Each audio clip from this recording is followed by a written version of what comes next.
Hola chiquillos, ¿cómo están? ¿Me escuchan bien? ¿Me ven? ¿Todo bien? Habla frontal, no de lado. ¿Ahí? Ahí sí.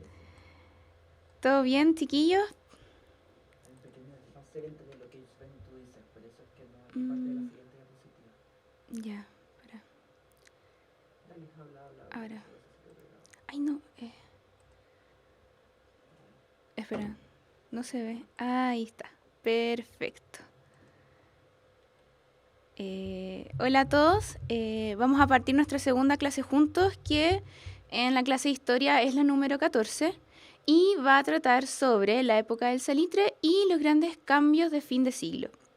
Vamos a finalizar en esta clase todo lo que es siglo XIX y vamos a ver más que nada una serie de procesos económicos, sociales y políticos que marcan el fin del siglo XIX y nos preparan para ver el siglo XX. Me escuchan todos y me ven todos, ¿cierto? Sí, confírmenmelo en el chat. Me avisan si está todo bien, todos los asuntos técnicos. Y antes, obviamente, de partir con la clase de hoy, vamos a repasar lo que vimos en la clase anterior. Como es costumbre, vamos a partir con 5 preguntas muy similares a las de la PSU para que refresquemos un poco la materia. No los veo en el chat. Díganme si están para que podamos responder juntos las preguntas, ¿ok? Partimos. Pregunta número 1. La exploración geográfica realizada durante el siglo XIX por intelectuales extranjeros se caracterizó por 1. La imposibilidad de encontrar territorios aptos para la exploración científica. 2. Buscar reconocer las riquezas naturales de la región. Y 3. Ser promovidas y financiadas por el Estado de Chile. ¿Cuáles creen que son o es la alternativa correcta? No los veo en el chat. No sé si están chateando y yo no los puedo ver.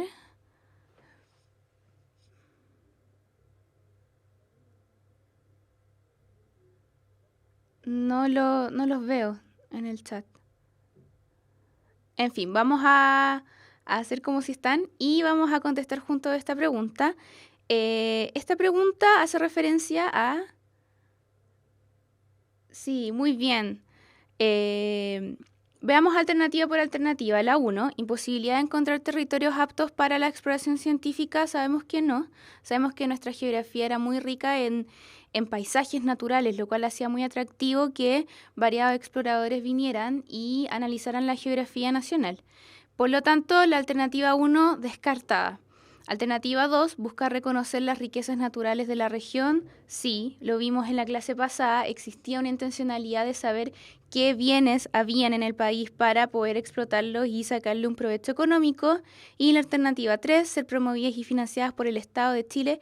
Claramente sí, hay una intencionalidad estatal para ver qué hay en nuestro país y qué beneficios se pueden sacar de ellas, si es que la alternativa correcta es la D. Muy bien, como lo decían en el chat. Pregunta 2.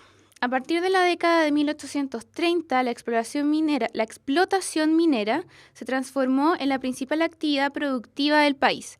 Entre las consecuencias que trajo para el país, es correcto afirmar que 1. El Norte Grande se transformó en un importante polo de desarrollo. 2. Emergieron una serie de conflictos territoriales inconclusos. Y 3. Tras la Guerra del Pacífico, Chile obtuvo territorios con altas cantidades de salitre. Está fácil. Lo espero en el chat a ver qué dicen, qué les tinca, qué opción creen que es la correcta. Bien, la alternativa correcta es la E. Todos los enunciados son correctos. El Norte Grande sí se transformó en un polo importante de desarrollo económico. Emergieron una serie de conflictos territoriales que en el fondo condujeron a la Guerra del Pacífico. Y 3, tras este conflicto Chile adquiere una gran cantidad de territorios muy ricos en salitre, lo cual en el fondo explica lo que veremos en la clase de hoy, todo este boom económico y cómo afectó al resto del país. Pregunta número 3. La colonización de la zona sur del territorio nacional se realizó como un programa nacido desde el Estado de Chile. Entre las estrategias utilizadas se encuentran A. La entrega de terrenos a peones asalariados. B. El repartimiento de territorios a colonos de origen europeo. C. El inicio de una reforma agraria. D. La creación de una mutual campesina para fomentar la migración.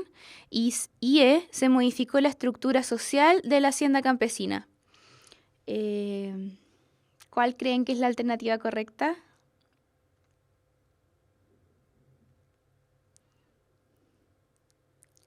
Nadie en el chat. Bien, la alternativa B. Vamos a ver punto por punto cuál es la alternativa, por qué esta es la alternativa correcta. La A, la entrega de terrenos a peones asalariados, no, simplemente no. En esa época todavía se mantenía la estructura agraria de la colonia en la cual solo eran propietarios una parte muy reducida de personas. La B es la correcta, el repartimiento de territorios a colonos de origen europeo, principalmente alemanes. La C, el inicio de una reforma agraria, no, ahí nos adelantamos mucho en el tiempo. Esto solo va a pasar a partir de la segunda mitad del siglo XX. D, la creación de una mutual campesina para fomentar la migración, incorrecta. Las mutuales son asociaciones eminentemente obreras, como lo vamos a ver en la clase de hoy. Y E, se modificó la estructura social de la hacienda campesina. No, eso solo va a suceder muy gradualmente cuando se inicie la reforma agraria a fines de la década, no, comienzos de la década de los 60. Así que la correcta era la B. Pregunta 4. ¿Cuáles de las siguientes afirmaciones pueden relacionarse con el proceso de pacificación de la Araucanía? 1. Esta tenía una intencionalidad política y para así poder ocupar territorios altamente fértiles. 2. Cambió la organización económica de los mapuches pasando de la ganadería a la agricultura de subsistencia. Y 3. Los títulos de merced le entregaban a los indígenas grandes territorios de muy buena calidad. También está fácil. ¿Qué creen ustedes que es la alternativa correcta? La D. Muy bien. Vamos a ver punto por punto por qué es la alternativa D. El punto 1 dice que la pacificación de la Araucanía tenía una clara intencionalidad política para así poder ocupar los territorios altamente fértiles. Correcta, existe una intencionalidad política y económica de controlar estos territorios para fomentar la producción de trigo, que en esa época era uno de los productos que más se exportaban hacia el exterior. El punto 2 cambió la organización económica de los mapuches pasando de la ganadería a la agricultura de subsistencia. Es correcto, lo vimos en la clase pasada. Vimos cómo los mapuches son forzados no solamente a abandonar sus territorios, sino que también a cambiar su modo de vida y la realización de su principal actividad económica, que pasó a ser la ganadería a la agricultura de subsistencia, porque básicamente eran territorios muy malos, muy pequeños y en el fondo tenían que trabajar para producir lo que necesitaban para su existencia nomás. Y alternativa 3, los títulos de merced le entregaban a los indígenas grandes terrenos de muy buena calidad. Esa es la falsa, ese es el error. Los terrenos que se le entregaron a los mapuches eran muy pequeños en dimensiones y de mala calidad en cuanto a su fertilidad. Y la última, la firma del Tratado de Límites entre Chile y Argentina de 1881 se caracterizó por A. Delimitar la frontera entre ambos países en las más altas cumbres de la cordillera de los Andes. B. El establecimiento del control sobre el estrecho de Magallanes entre ambas naciones. C. La renuncia por parte de Argentina a gran parte de los territorios patagónicos al este de la cordillera. D. La fuerte intervención por parte de la élite dirigente para defender los territorios de la Patagonia chilena. Y E. La intervención de la corona de España en el conflicto limítrofe entre ambas naciones. Como me dicen en el chat, la alternativa correcta es la A. Está bien, es la A. Vamos a ver punto por punto por qué. Vamos a partir por las que no son. Alternativa B, el establecimiento del control sobre el estrecho de Magallanes entre ambas naciones. Falso, porque como vimos en la clase pasada, el estrecho de Magallanes quedó bajo el control de solamente Chile. C, la renuncia por parte de Argentina a gran parte de los territorios al este de la cordillera es falsa, porque esos territorios al este de la cordillera quedaron en posesión de Argentina. y eso es en el fondo lo que obtuvieron a cambio del control del Estrecho de Magallanes solo por Chile. D. La fuerte intervención por parte de la élite dirigente para defender los territorios de la Patagonia chilena.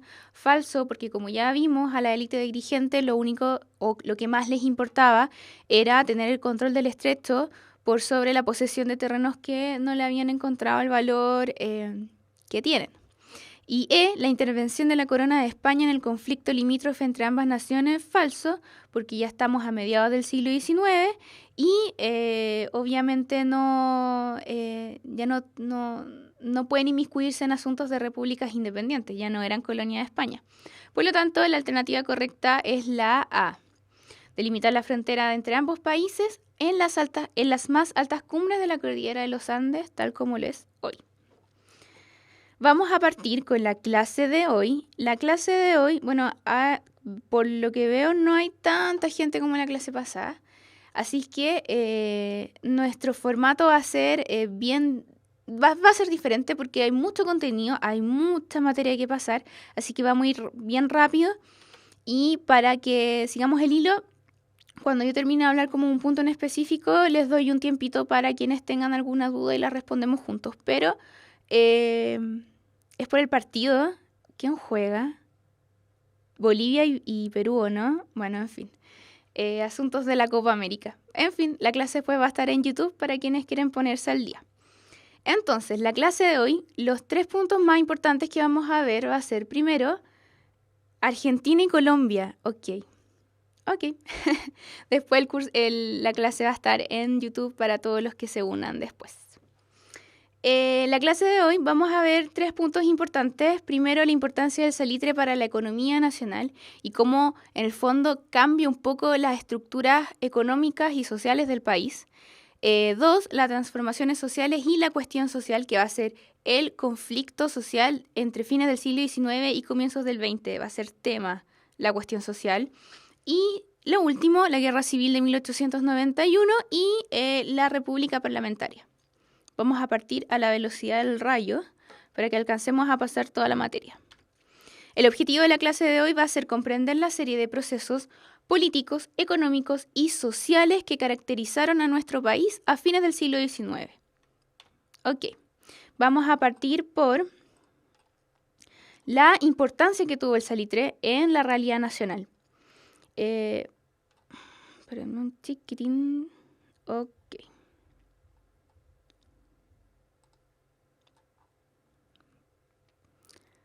Problemas técnicos, listo.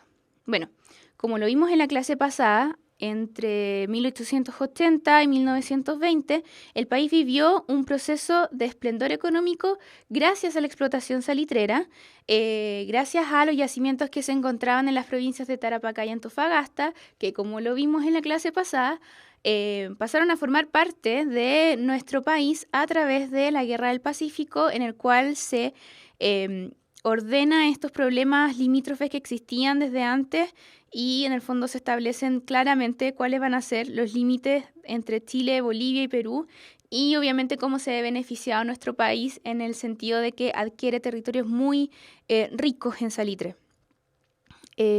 ¿Para qué se usaba el salitre? Era principalmente utilizado como un fertilizante, tal como se ve en la imagen que sale un señor rodeado de trigo o lo que sea que esté cultivando, y también se utilizaba para el desarrollo de explosivos y el mercado al cual se exportaba el salitre era principalmente Europa. Aunque existían algunos empresarios chilenos, gran parte de las oficinas salitreras, va a ser como la tónica, es que estas eran dueñas de personas extranjeras, principalmente ingleses, quienes en el fondo son los que toman las riendas de esta explotación salitrera y lamentablemente gran parte de las riquezas que se obtienen gracias a este salitre se van fuera del país. Tal como lo dicen en el chat, John Thomas North va a ser uno de los principales explotadores del salitre. De hecho, sí, le decían el rey del salitre, ese nivel. Bueno, como le estaba diciendo, gran parte de las riquezas que se originaron gracias al salitre se fueron al extranjero porque quienes controlaban la explotación salitrera eran de afuera. Pero hay algo más complejo aún que eso, que es que el Estado sí se hizo presente en esta gran riqueza que se originó gracias al salitre a través del cobro de impuestos. El Estado de Chile sí obtuvo grandes riquezas a través de los derechos aduaneros de exportación que se cobraban en los puertos de embarque. O sea que para que un barco pudiera salir con grandes cantidades de salitre, tenía que pagarle una parte de esas ganancias al Estado de Chile. Entonces Chile sí se vio beneficiado por la riqueza salitrera. No es que simplemente hayan llegado los ingleses, hayan ganado un montón de plata y se hayan ido y se hayan llevado todo. El Estado de Chile se obtuvo una gran cantidad de recursos gracias a la explotación salitrera. Eso tienen que recordarlo siempre. Y lo interesante es que esta gran cantidad de riquezas salitreras tuvieron un efecto sobre el resto de la población nacional. En un primer lugar, ¿qué pasó en el fondo, cómo afectó económicamente al resto de Chile la explotación salitrera? Esto no era algo que estuviera delimitado a la zona de Antofagasta o del Norte Grande. La explotación salitrera afectó al país en su totalidad. A la gente del centro y del sur también se vieron afectadas por esta gran explotación salitrera. Primero, se eliminaron la gran mayoría de los impuestos internos, o sea que las personas, los habitantes de Chile, pagaban una bajísima cantidad de impuestos porque el Estado ya tenía, en el fondo, una fuente constante de ingresos como lo era la explotación salitrera. Entonces la gente, los chilenos, pagaron en general muy pocos impuestos, si es que no, nada. Y lo otro importante es que la explotación salitrera en el norte tuvo un efecto de dinamizar el resto de la economía nacional. ¿Por qué? Porque las tierras en el norte del país son secas, no son fértiles, es desierto. Pero había un gran contingente de mano de obra que necesitaba comer. Entonces, ¿qué pasó? El norte del país exportó productos agrícolas desde el centro y el sur de nuestro propio país para que en el fondo esta gran cantidad de mineros del salitre tuvieran en el fondo un sustento, porque no se podían producir productos agrícolas en el norte.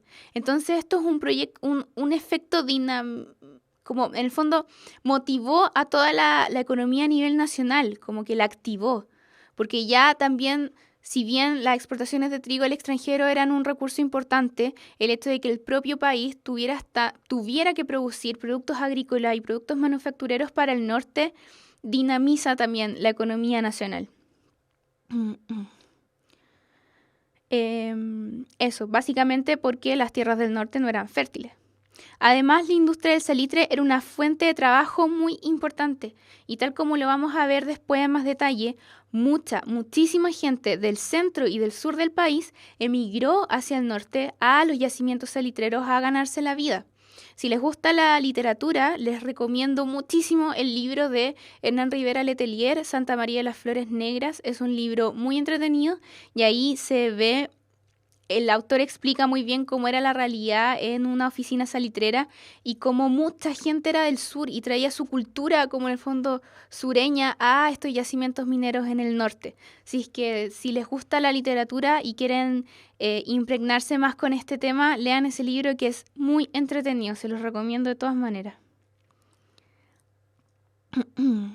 Ahora vamos a ver el efecto económico del salitre desde un punto de vista más macroeconómico. Con macroeconómico me refiero a la realidad nacional, como en su totalidad, no viendo detalle los ingresos por cada región o por cada sector productivo, sino del país en general. Las exportaciones de salitre constituían en un comienzo más de la mitad de las exportaciones de Chile y ya para comienzos del siglo XX, hasta 1914, inicios de la Primera Guerra Mundial, las exportaciones del salitre componían el 70% de las exportaciones nacionales. O sea, vemos una economía absolutamente monoproductora en la cual el primer productor era el salitre y era el más importante y era el sueldo de Chile, lo que muchas veces se dice que es el cobre hoy. Era el recurso sin duda alguna más importante que exportaba Chile. Sin embargo, y por eso se entiende por qué la crisis económica de 1929 afectó tanto a nuestro país, como lo vimos también un poco en la clase pasada. Chile dependía de los mercados internacionales que le compraban salitre. Y cuando estos dejan de tener esta demanda por el mineral, se acabó la producción nacional, se acabó la fuente de sustento del país. Por eso es tan importante que tengan presente que la economía nacional en este contexto en ningún momento es aislada, depende del contexto mundial, depende que sepamos que en 1929 hubo una crisis económica en Estados Unidos.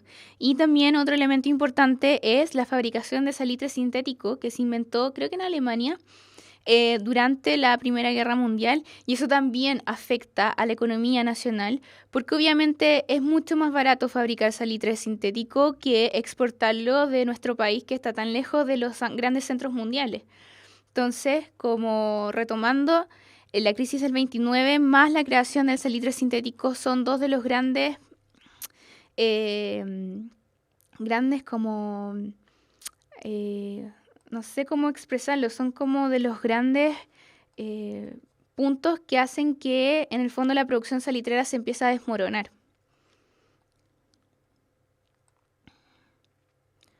¿Alguien tiene alguna duda? Veo que no.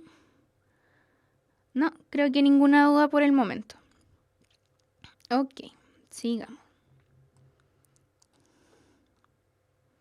Bueno, como consecuencia de los altos ingresos tributarios que recibió el Estado de Chile, el gobierno comenzó a asumir una mayor participación en la economía nacional. Esta alta inversión fiscal se reflejó, tal como lo dicen en el chat, en la construcción de ferrocarriles, de obras públicas, especialmente puertos. Y esto es súper interesante. ¿Por qué ferrocarriles y puertos?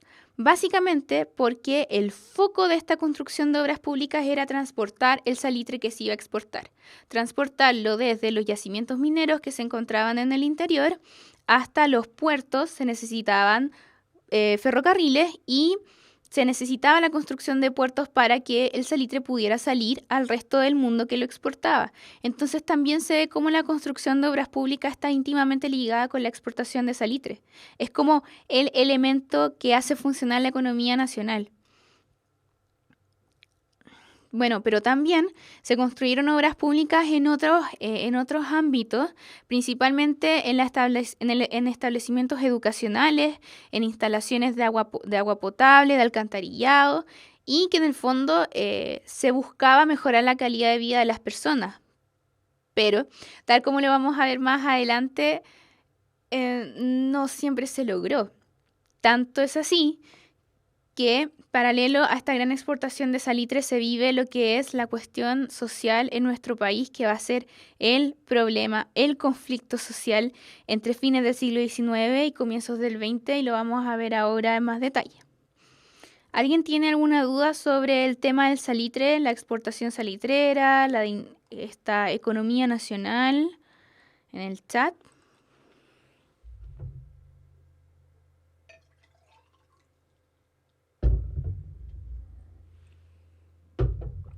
No hay ninguna duda. Entonces vamos a pasar a nuestro siguiente punto, que son las transformaciones sociales. ¿Qué pasa en el fondo con la realidad al interior del país, con esta gran cantidad de riquezas que se empiezan a recibir a partir de la explotación salitrera? ¿Cómo cambian las dinámicas sociales internas?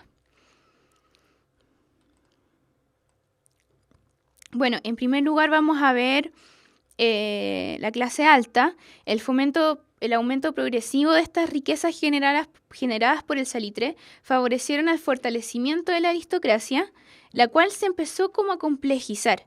Antes de la gran exportación salitrera existía una antigua aristocracia más bien terrateniente, con un legado muy propio de la colonia, como que se había mantenido esta idea del aristócrata con grandes fundos, grandes porciones de terreno, y que desde ahí ejercía su influencia política y económica. Sin embargo, a fines del siglo XIX comienza a nacer otro sector de la sociedad que también sucedió en Europa mucho antes, que es la burguesía.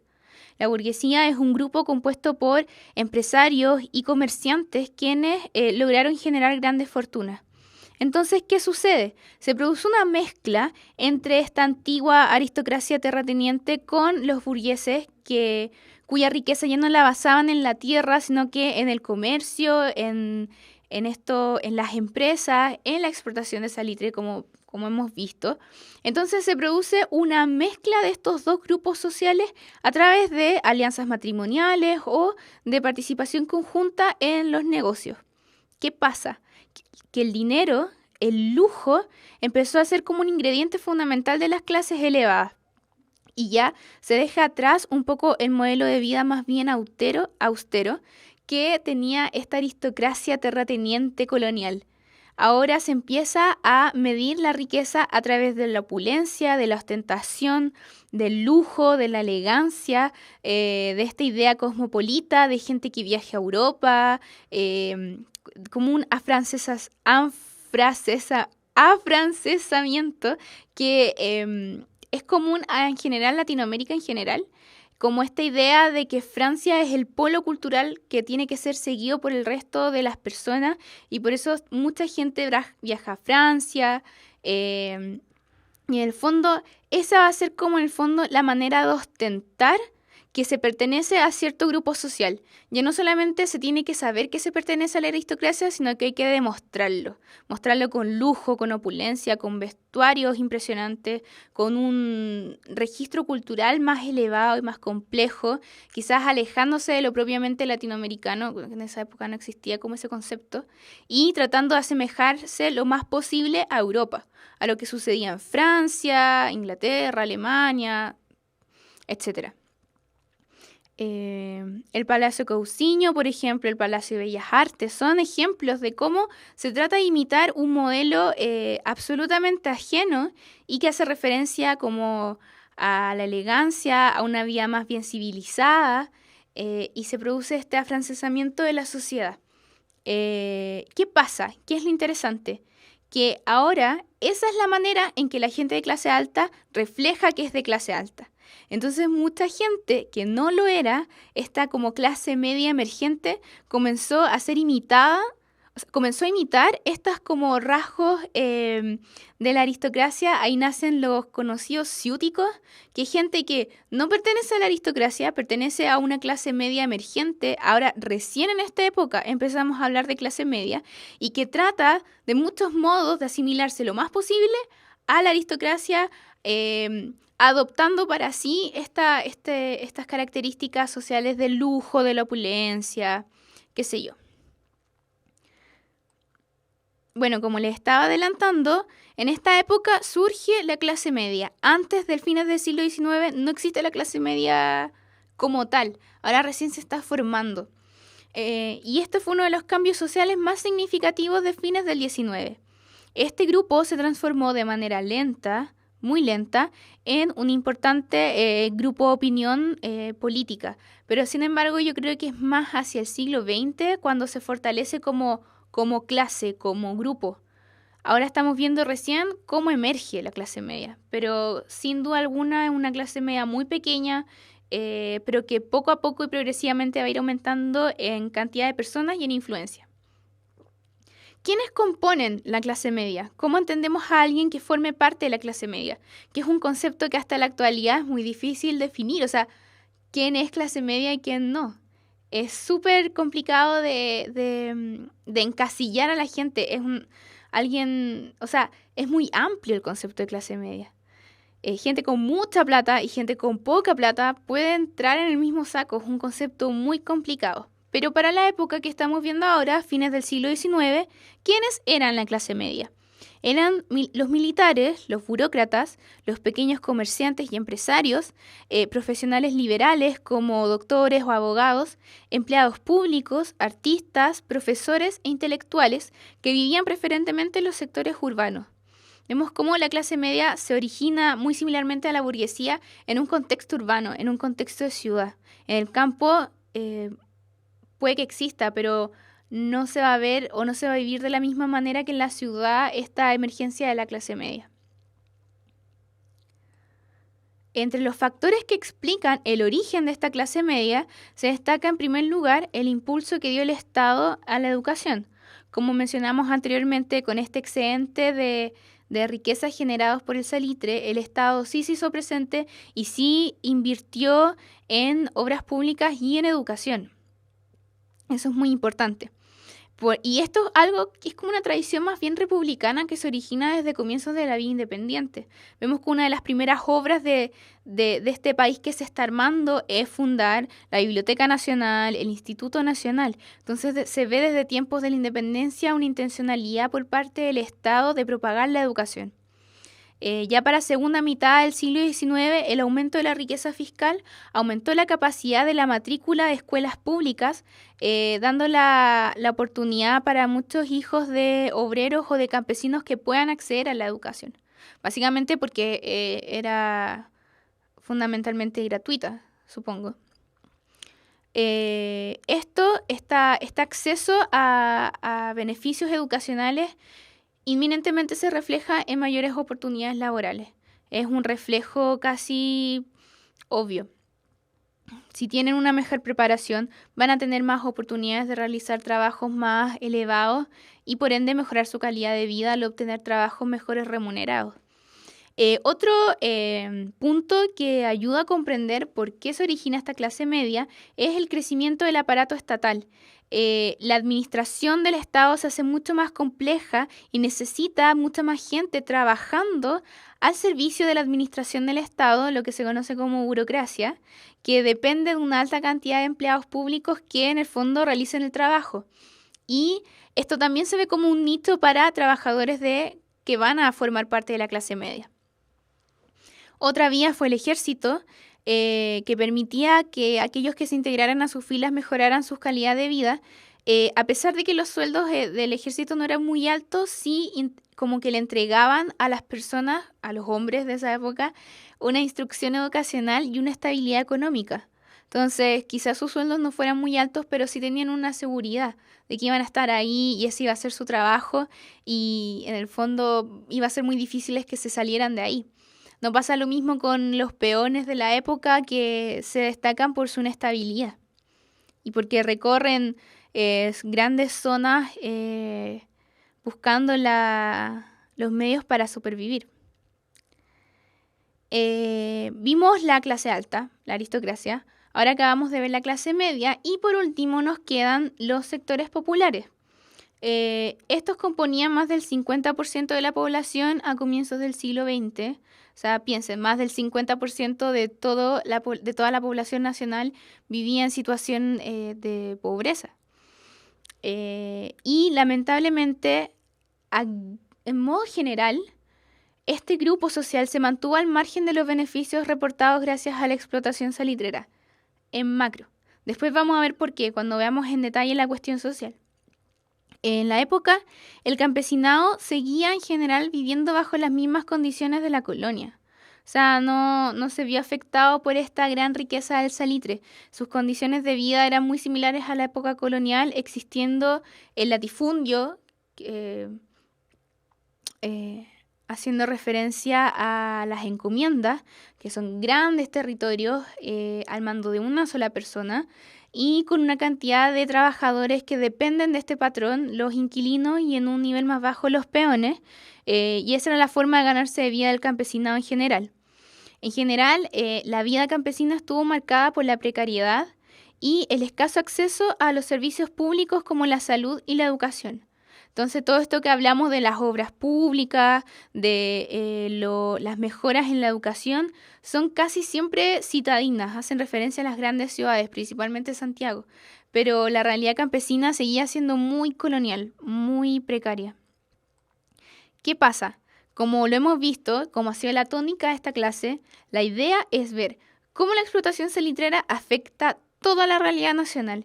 Y, aunque suene raro en un principio, gracias a la explotación salitrera, la realidad del campesinado cambia bastante. No tan solo por lo que yo les decía, que es este aumento en la producción agraria para exportarla a las minas, sino también porque al existir tanta gente pobre en los sectores agrarios, muchos migraron al norte, a los yacimientos salitreros, mineros en general, como ya les había mencionado, y de hecho existían unas personas que se llamaban enganchadores, que iban desde las minas del norte, viajaban hasta la zona centro y sur del país, zona agraria, y les ofrecían a los campesinos una serie de como promesas de lo que iban a encontrar si se iban al norte a trabajar como mineros. En general eran puras promesas que nunca se cumplían. Les decían que iban a tener buenos salarios, una mejor calidad de vida, lo cual, como vamos a ver más adelante, no sucedía así. Eran promesas y expectativas que difícilmente se cumplían. Entonces vemos una vez más cómo la explotación salitrera afecta toda la realidad nacional en distintas áreas, social, cultural, económica y política. Y en fondo así es como se puede enlazar todo lo que estamos hablando ahora. ¿Alguien tiene alguna duda respecto a las transformaciones sociales? Creo que no. Hablen ahora. No hay ninguna duda.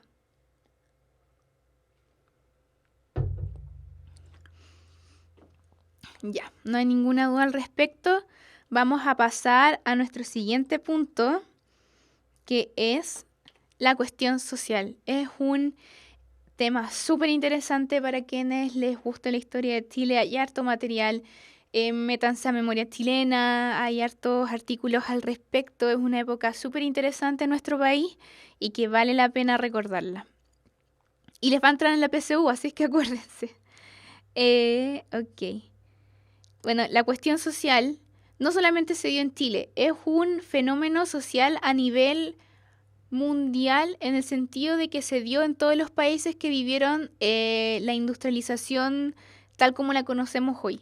El primer foco de industrialización, como ustedes recordarán, es Inglaterra, Revolución Industrial.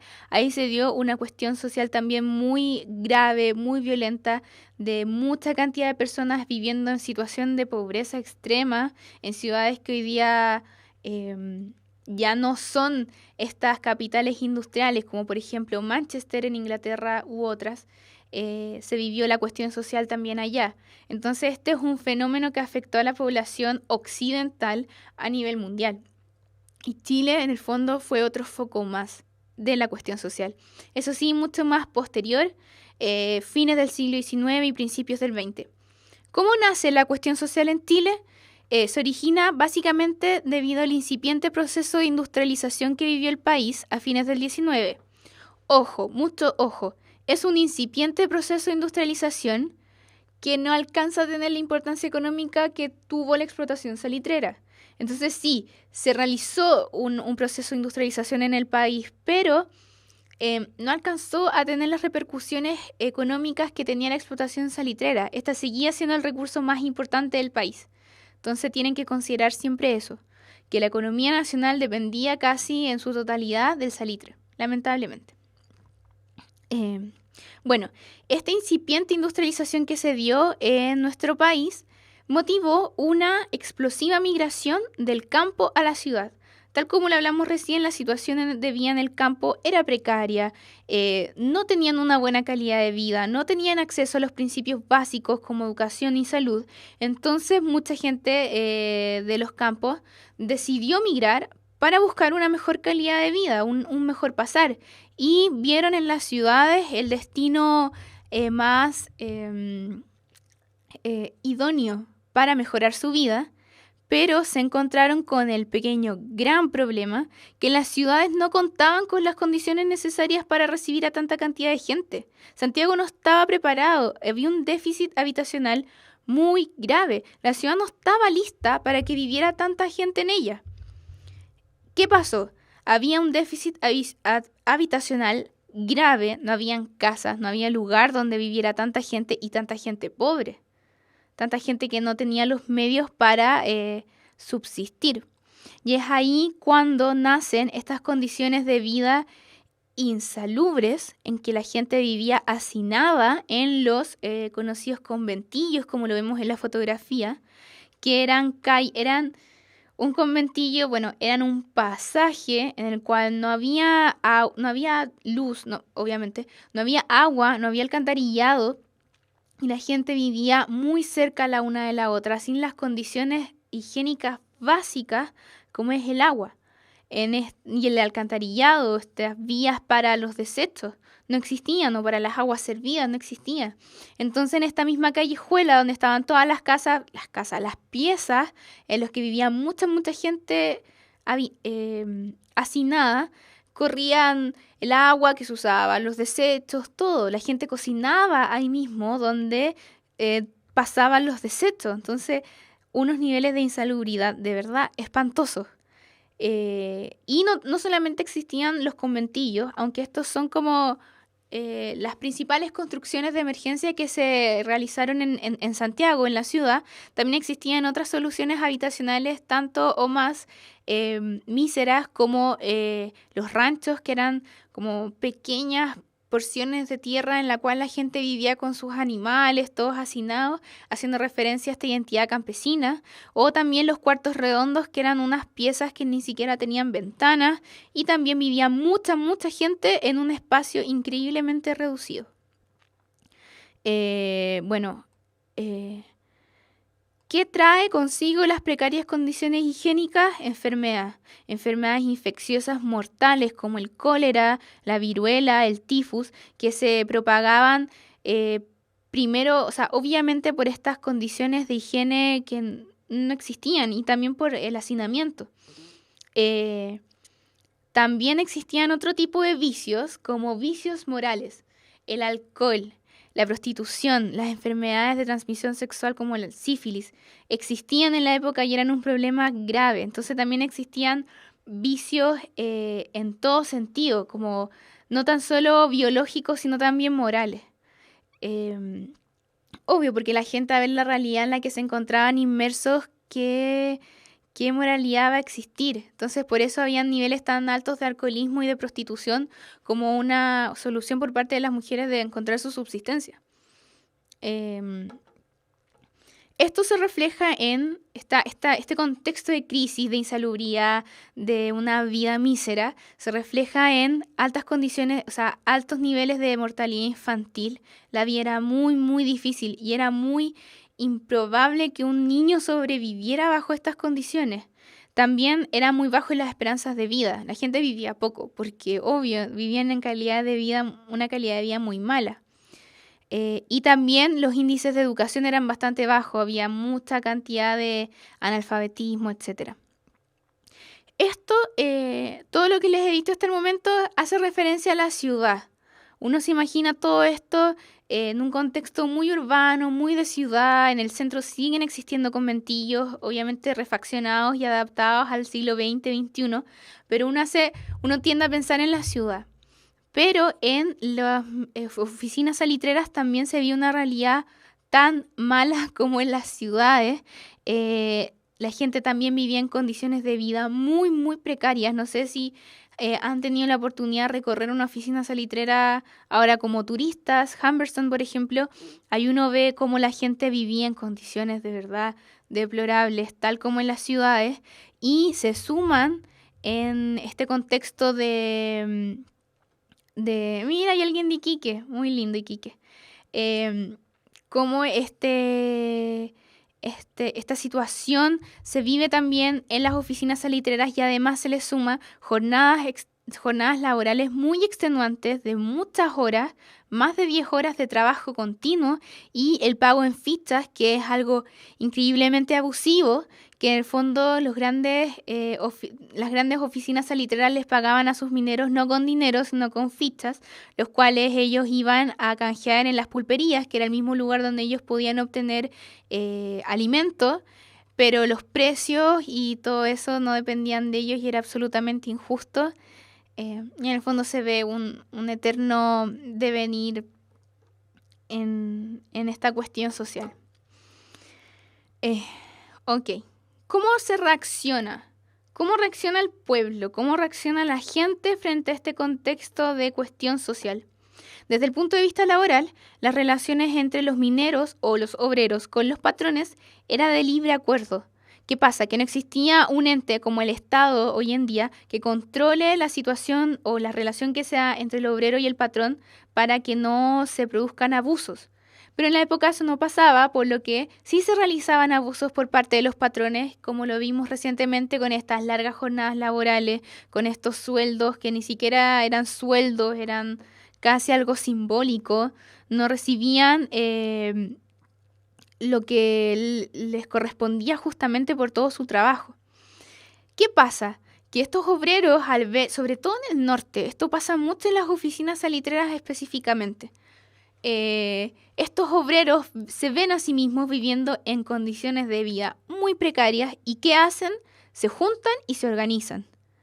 Reaccionan de manera unida ante estas condiciones deplorables de vida.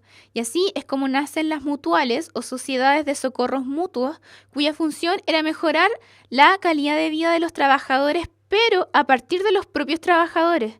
No existe otra instancia como el Estado o los patrones que motiven la existencia de estas mutuales. Esto nace desde los obreros viendo su situación para mejorar la vida de los demás. Es algo absolutamente, es una iniciativa 100% popular, 100% de la gente. No hay nadie más que les mande o que les dé la idea o la sugerencia de que se organicen. Nace por ellos mismos, por su propia conciencia obrera que está empezando a originarse. Bueno, estas sociedades de socorros mutuos buscan mejorar la calidad de vida de las personas a través de otorgarle a los obreros diferentes servicios como salud, educación e incluso ayuda económica. ¿Cómo funcionaban las mutuales? Cada persona que se asociaba a la mutual debía pagar una pequeñísima cantidad de dinero, la cual se iba sumando porque obviamente iban aumentando la cantidad de afiliados y se gastaba ese dinero que se juntaba en beneficios para ellos mismos. Como les dije, en salud, en educación, incluso ayuda económica cuando fallecía uno de sus miembros. Y recuerden siempre que esto se produjo al margen del Estado, al margen de los patrones. Esto es 100% una iniciativa obrera. Luego nacieron otro tipo de organizaciones sociales como las mancomunales, las cuales eran instituciones que luchaban por la defensa de los trabajadores frente a los patrones. Y aquí vemos el germen o el origen de lo que conocemos hoy en día como sindicato.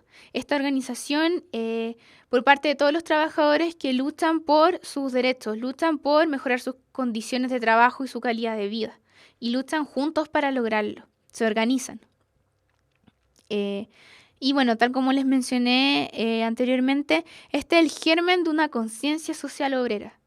De no quedarse de brazos cruzados viendo cómo el patrón los explota con trabajos miserables, con sueldos miserables, con largas horas de trabajo que no están siendo remuneradas como corresponde, y ellos actúan uniéndose y organizándose y ayudándose entre sí.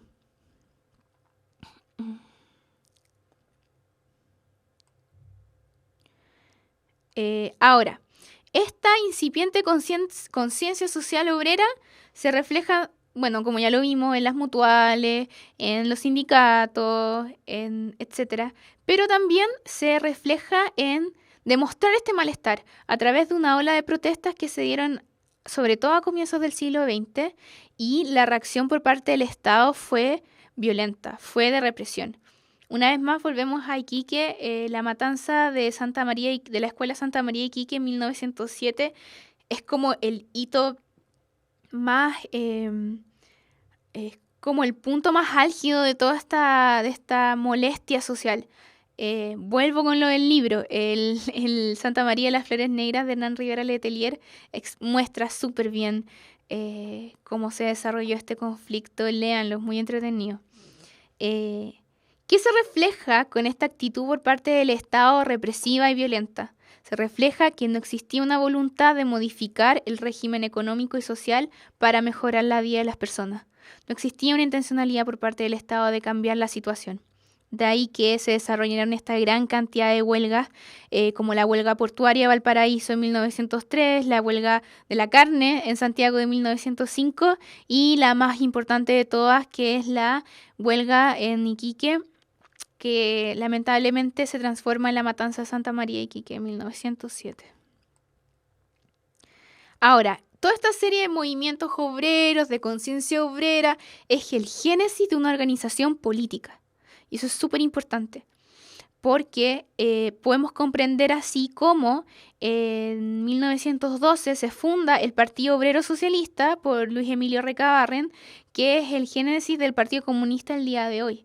Entonces también hay esto ya va más allá, esta conciencia política va más allá de mejorar las condiciones de vida inmediatas, sino también de organizarse y llegar al poder político. Lo interesante de este grupo, o sea, de estas iniciativas, como por ejemplo la fundación del Partido Obrero Socialista, es que ellos buscaban, Luis Emilio Recabarren sobre todo, buscaba como reeducar al obrero y que éste tomara conciencia de los valores socialistas para que en el fondo naciera esta conciencia social, esta conciencia de sí mismo, esta conciencia de clase.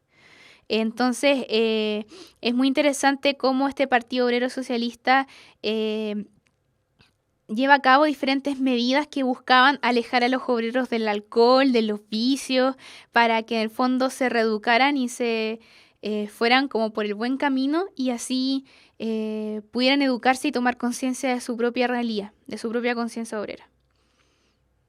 Eh, Bueno, tal como se los adelanté un poco, durante esta época, principalmente la República Parlamentaria, ni el gobierno ni el Congreso fueron capaces de brindar una solución efectiva a la cuestión social.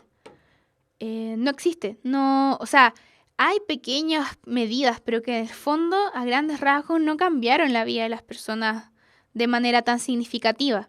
Existe una especie de insensibilidad ante la cuestión social por parte de la clase dirigente. Eh, y ya con el paso del tiempo y cuando todos estos movimientos sociales se iban intensificando aún más, existieron leyes que daban una solución a la cuestión social, pero una solución momentánea. Eh, Esto se basa sobre todo en parlamentarios e intelectuales de esta naciente clase media que tratan de legislar sobre temas sociales y que le piden al Estado que juegue un rol más activo en esta situación, que en el fondo busque una solución efectiva para la cuestión social. Sin embargo, como ya lo vimos, no sucede como tal y estas leyes y estos proyectos de leyes funcionan pero de manera muy acotada.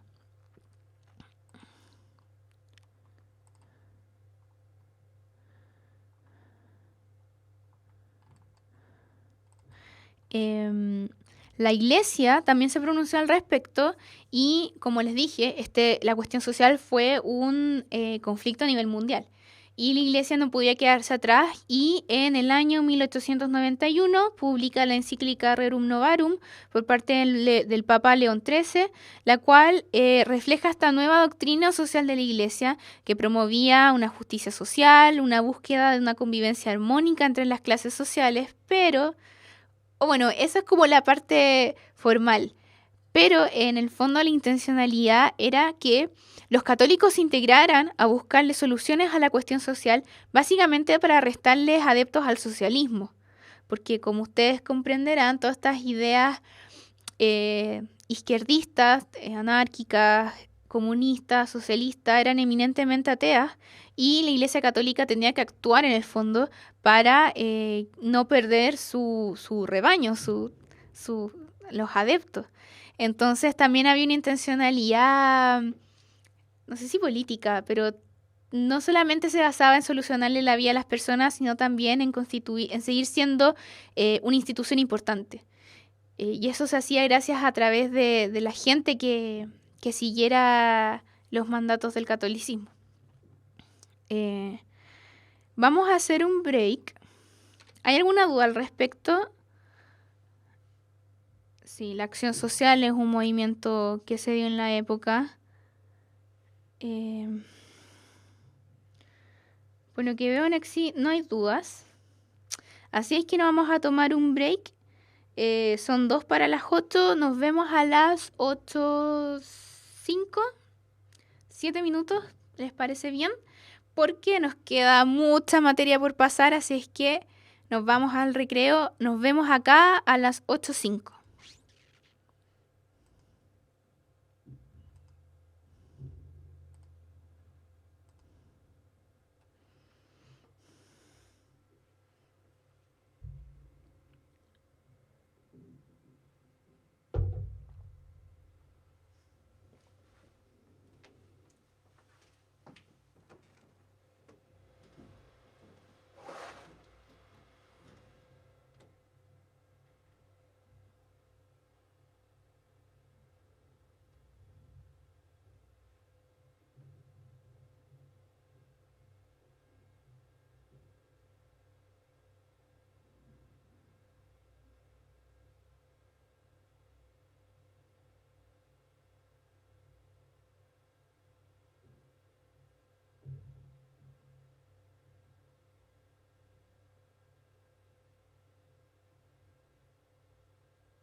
Hola chiquillos, estamos de vuelta. Necesito que me confirmen por el chat si me ven, si me escuchan, todo bien, todo lo técnico, ni un problema.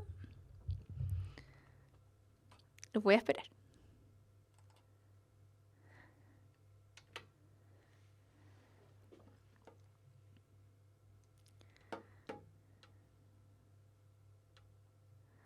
Ok, entonces vamos a partir con la segunda parte de la clase que se la vamos a dedicar básicamente a los problemas políticos de la época, comenzando con la Guerra Civil de 1891, una de las dos guerras civiles que azotaron a nuestro país en el siglo XIX.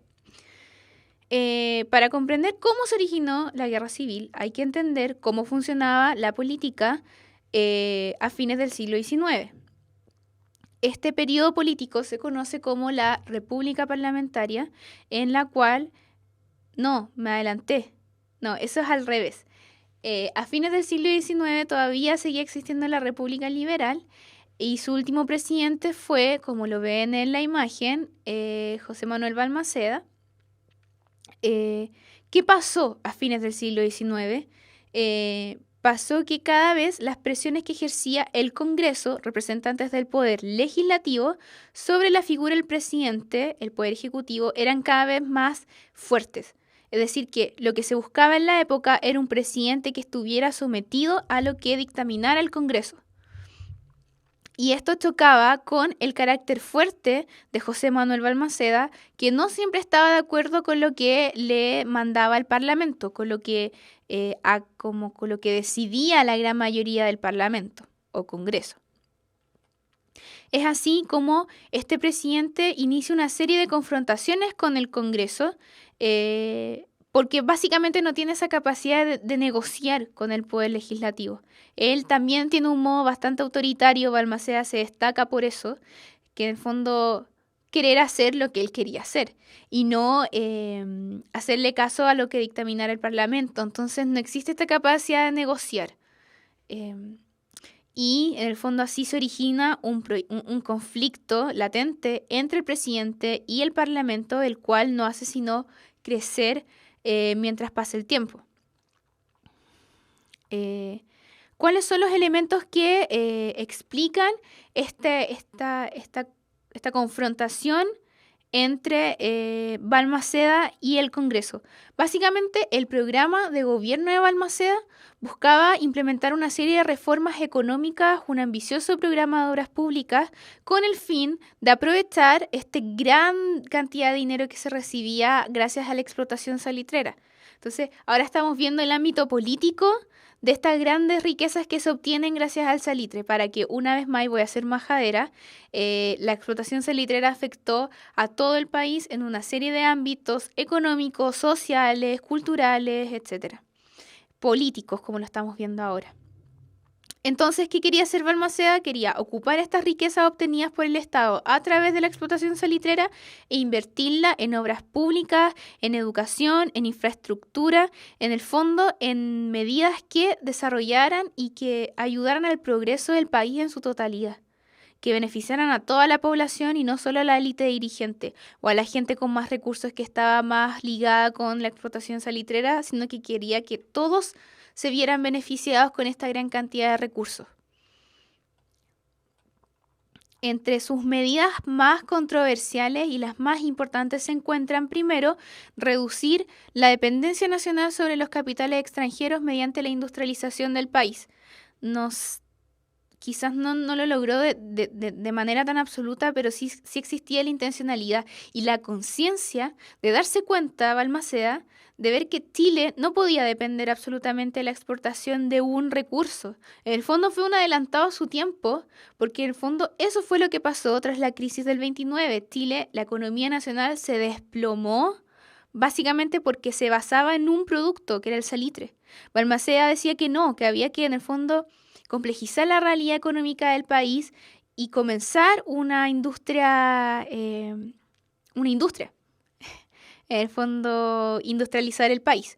Otra de las medidas que buscaba implementar era nacional las salitreras, lo cual obviamente iba en contra de los intereses de la aristocracia nacional porque ellos estaban ellos trabajaban con las grandes salitreras inglesas, lo vamos a ver más detalladamente. Pero esa idea también despertó hartas respuestas contrarias por parte del Parlamento, la idea de nacionalizar las salitreras británicas, en su mayoría. También Balmaceda buscaba mejorar la educación y las condiciones de vida de los sectores populares, como les había indicado, que todos se vieran beneficiados con el dinero del salitre y no solo unos pocos, sino que todos. Y también buscaba potencializar el desarrollo de las comunicaciones y el transporte. ¿Qué pasó? El Congreso, el poder legislativo, es en el fondo el encargado de que las leyes, de darle luz verde a los diferentes proyectos de ley.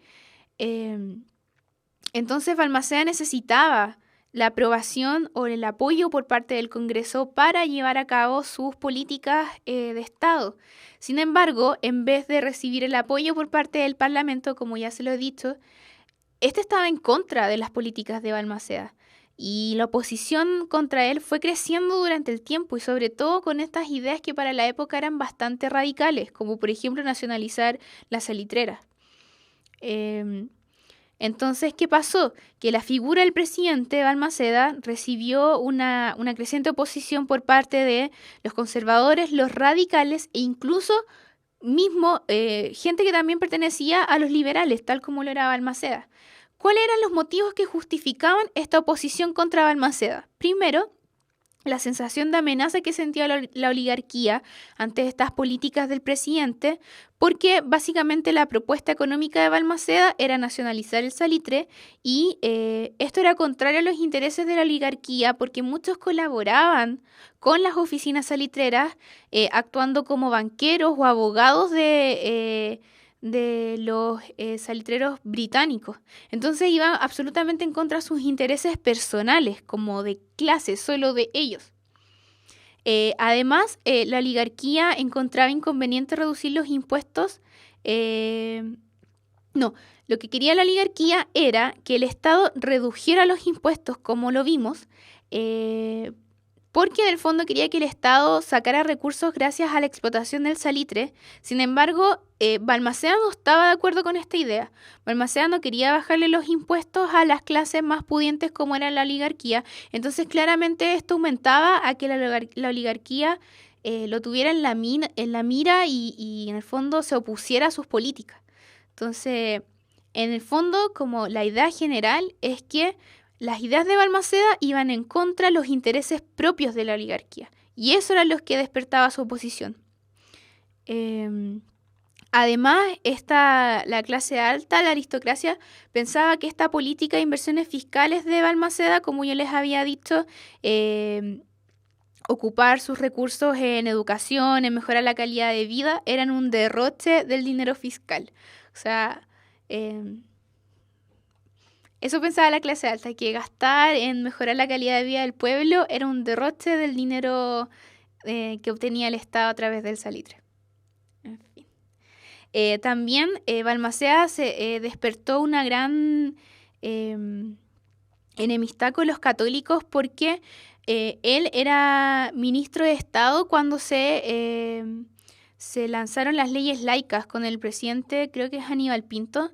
Él era ministro, entonces la figura de Balmaceda despertaba como enemistad con los católicos porque él propugnaba y buscaba un Estado laico. Y por último, otro de los puntos que hacían que la oposición contra Balmaceda aumentara es que este tenía un estilo de gobernar súper fuerte y muy personalista. Como ya les había dicho, su personalidad era muy fuerte y no estaba dispuesto a dejarse pasar por encima, que el Congreso pasara por encima de él y de su figura y de lo que él buscaba y lo que él quería lograr. ¿Qué pasó? ¿Qué pasó? Que pasamos desde una rivalidad Congreso-Presidente a una guerra civil. Son palabras mayores. Pasó que al acercarse al fin del periodo presidencial de Balmaceda, obviamente quería que el presidente que viniera después de él fuera liberal, igual que él. Esto solamente despertó aún más los ánimos en su contra y la tensión entre el poder ejecutivo, presidente, contra el poder legislativo, el Congreso, llegó a su máximo punto en 1890, cuando Balmaceda decidió prorrogar la ley de presupuestos de ese año, pues él necesitaba recursos para solventar los altos gastos públicos que costaban sus medidas. ¿Qué pasa? Que el Congreso no estaba de acuerdo con esta política de Balmaceda de, en el fondo, obtener más dinero para costear sus políticas, por lo que el Congreso estipuló que la medida de Balmaceda, esta prórroga de la ley de presupuestos, era inconstitucional y por ende lo depuso de su cargo. O sea que en el fondo el Congreso dijo que Balmaceda no podía seguir siendo el presidente en el fondo y lo saca de su cargo. En enero del año siguiente, ya en 1891, los líderes del Congreso, apoyados por la Armada de Chile, se establecieron en Iquique y formaron una junta de gobierno presidida por Jorge Montt. Al instalarse en el norte, no fue azar que esta junta de gobierno se instalara en el norte del país, porque esto reflejaba que los empresarios del salitre apoyaban a esta oligarquía que quería levantarse contra Balmaceda. Tenían el apoyo económico de los empresarios salitreros, por eso se establecieron en Iquique. Y al localizarse ahí, le quitan al Estado la posibilidad de seguir adquiriendo beneficios económicos gracias a la explotación salitrera. Entonces no es azar que la respuesta contraria a Balmaceda no se localizara en Santiago, sino que en el norte, en Iquique, que era el foco de la explotación del salitre. Este bando se llamó los revolucionarios. Entonces los revolucionarios eran partidarios del Parlamento, es decir, enemigos del presidente Balmaceda, y se organizan en una junta de gobierno en Iquique. ¿Quiénes van a ser el otro bando? Van a ser los llamados constitucionalistas, que apoyaban a la figura del presidente Balmaceda y que en el fondo apoyados por el ejército de Chile, mantuvieron el control de la zona centro y sur del país. Entonces también es muy interesante ver cómo esta guerra civil fue también una guerra que se puede entender geográficamente. Entonces, quiero que quede bien claro eso. Revolucionarios, que eran los partidarios del Congreso, partidarios de la oligarquía en el norte, constitucionalistas, partidarios del presidente, apoyados por el ejército, centro y sur del país. El hecho de que existieran dos bandos y que estos dos bandos dividieran a las Fuerzas Armadas de una nación condujeron a la guerra civil. Recuerden que el concepto de una guerra civil es cuando las Fuerzas Armadas de un mismo país se dividen y se atacan entre ellas, básicamente, y eso es lo que sucedió acá.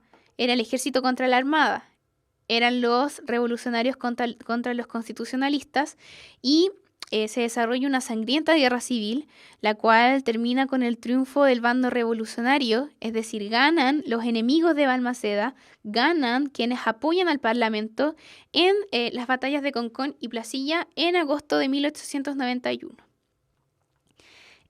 Ante esta inminente derrota, Balmaceda renuncia a su puesto de presidente para aislarse en la embajada argentina y ahí delegó el mando a Manuel Baquedano para que en el fondo controlara Santiago, porque en esa época en la ciudad se vivía una gran agitación social, existían incendios, saqueos, era un ambiente de caos. ¿Qué hace Baquedano? Recuerden, Balmaceda le entrega el mando a este general del ejército, a Manuel Baquedano, para que controlara Santiago. ¿Qué hace Baquedano 3 días después? Les entrega el poder al bando vencedor. O sea que traiciona, entre comillas, a Balmaceda y le entrega el poder que Balmaceda le entregó, se lo entrega al bando enemigo de Balmaceda, a los congresistas que eran enemigos del presidente, y cuando Balmaceda se entera de esto, se suicida. Y así termina, en el fondo, la República Liberal y se inicia la República Parlamentaria. A través de este gesto, el hecho de que el mando pasara a estar en manos de la oligarquía, de los partidarios del Parlamento, el mando del país quedó al mando de la oligarquía, la cual gobernó desde el Parlamento a través del sistema parlamentario, y la oligarquía aprovechó esta situación para implementar medidas que fueran en su propio beneficio. O sea que toda esta conciencia de Balmaceda de que en el fondo todo el mundo debía haberse beneficiado por los excedentes del salitre, se deja atrás, en el fondo queda con él. Y la oligarquía que toma el poder a través del sistema parlamentario nuevamente realiza una serie de políticas que los benefician a ellos mismos, a ellos como clase. Y obviamente siempre tienen que considerar que estamos en un contexto de cuestión social súper importante. Bueno, ¿qué medidas toma la oligarquía en su propio beneficio? La reducción de impuestos, produciendo así que Chile dependiera absolutamente de los dineros que obtenía a través de la exportación de salitre. Y esto limita cualquier posibilidad de industrialización e independencia económica respecto al extranjero. O sea que hacen todo lo que Balmaceda decía que no debían hacer, lo hacen.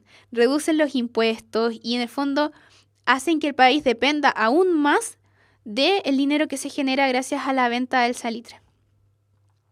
Hay diferentes interpretaciones respecto a la guerra civil. Hay gente que dice que fue un conflicto puramente político entre el autoritarismo de Balmaceda contra la mayoría liberal del Congreso. Hay otros que opinan que fue un conflicto económico de una política nacionalista de Balmaceda contra los intereses del empresariado que invertían en el país. Y otros también dicen que fue un conflicto al interior del liberalismo, que en el fondo criticaban a Balmaceda que integraba al gobierno a estos ciúticos, a esta gente de clase media, pero que no es oligarquía, al poder. En fin, vamos muy rapidito porque nos queda 10 minutos. Menos de 10 minutos, chanfle. Con el fin de la República Liberal se instaura la República Parlamentaria. ¿Qué es el parlamentarismo? Es lo que se venía produciendo desde la época de Balmaceda, que el presidente a cargo debía obedecer en el fondo o estar bajo el mando de lo que decidiera el Parlamento. Sin embargo, las opiniones parlamentarias eran bastante inestables y muchas veces criticaban a los ministros que delegaba un presidente, delegándolo, o sea, en el fondo echándolos de su puesto. No sé, tal presidente delegaba a tal ministro, al Parlamento no le gustaba ese ministro se tiene que ir. Pero el problema es que muchos ministros no renunciaban solos, sino que renunciaba como todos los ministros.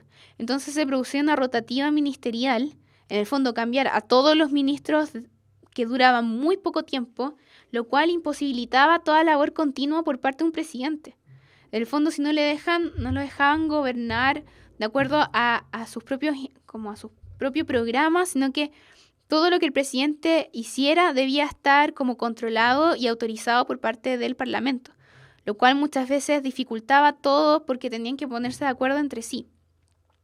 Además, en la época existían una serie de problemas en el sistema electoral. Primero, que estaba muy restringido, solo podían votar los hombres mayores de edad que supieran leer y escribir, lo cual restringía la cantidad de votantes a una muy baja cantidad. En la época el analfabetismo era bastante amplio y solo podían ser hombres que supieran leer y escribir. Y no solo eso, sino que también existían ciertos males de la política, como el cohecho, que era la compra de votos a los inquilinos y obreros. Es decir, que si una serie de inquilinos vivía en un campo y el dueño del campo, el patrón, quería que sus trabajadores votaran por tal candidato, obviamente el candidato de la oligarquía que lo beneficiara a él mismo, se le compraba su voto, se le ofrecía dinero a cambio de que el inquilino o el obrero que supiera leer y escribir, que ya eran pocos, votaran por el candidato que beneficiara a la oligarquía. También existía el fraude electoral, la cual era lisa y llanamente una intervención sobre los resultados electorales. ¿Qué provocaban estas malas prácticas políticas? Que solo llegaran al poder aquellas personas que tuvieran más dinero. Esto se llama plutocracia. Que en el fondo quien tiene el poder es quien tiene la plata. Y en el fondo ya después un sitio en el Parlamento se medía por cuánto te costaba de plata y no en cuántos votantes o el apoyo popular, sino que ya todo se compraba. Este conjunto de malas prácticas acentuaron las tendencias oligárquicas de la élite, cada vez más alejadas de la realidad nacional que vivía el país. Realidad nacional que, como vimos, era deplorable. en pleno nacimiento de la cuestión social que ya la vimos. En este sentido, las malas prácticas políticas no eran una lucha como de ideologías diferentes, sino que era una contienda por el predominio personal de cada persona. De la oligarquía, obviamente, si tal persona quería llegar a un estatus mayor, obtener no solamente el poder económico, sino también político, se metía en el fondo a la política y gastaba lo que tuviera que gastar para llegar al poder. Entonces, acá no vemos una tendencia entre ideologías, como lo vamos a ver sobre todo después en el siglo XX. Vamos a ver gente que quiere obtener más y más poder y está dispuesta a pagar para llegar a controlar el Estado. Eso básicamente. Y por último lo vamos a ver rapidito. ¿Qué apreté?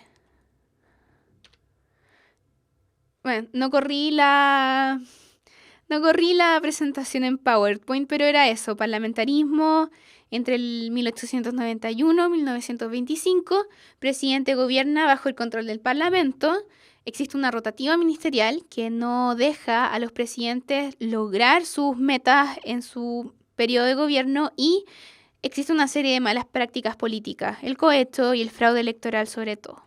Y por último, en esta época se celebró el primer centenario de la nación.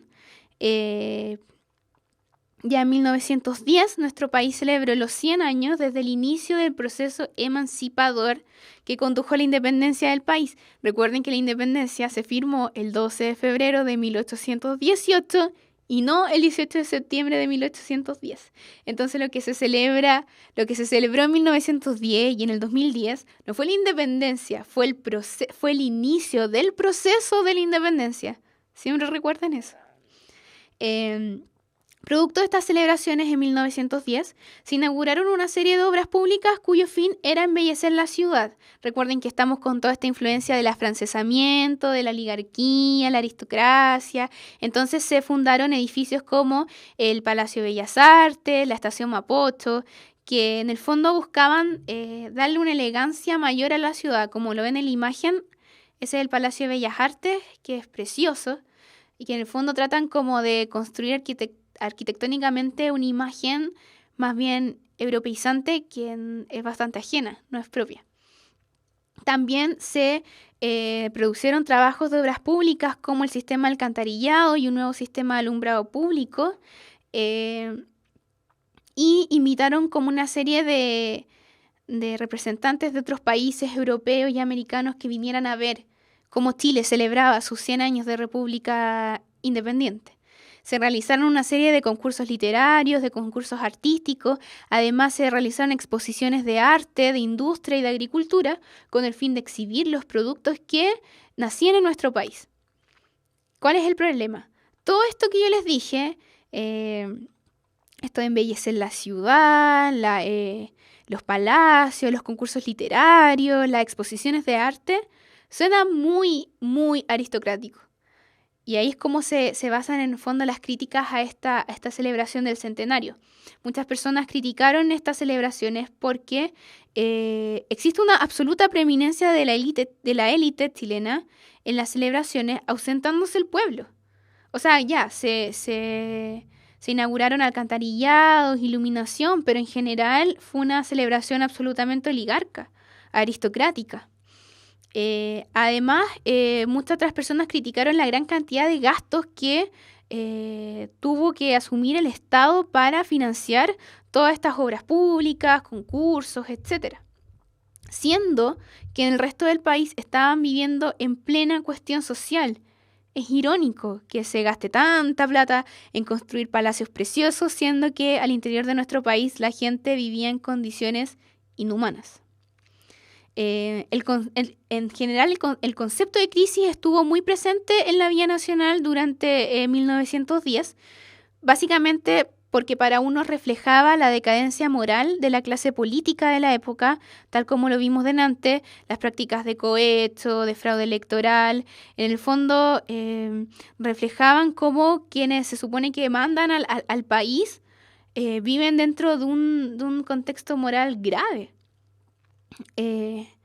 Y para otras personas los orígenes de esta crisis se debían a los conflictos sociales que se agudizaban día a día, que en el fondo comenzaba este incipiente enfrentamiento entre los obreros y la clase política, y esto se reflejaba en una indiferencia por parte de la élite a los problemas reales que vivía la sociedad, sobre todo en, que ya lo vimos, cuestión social, que la vimos en detalle.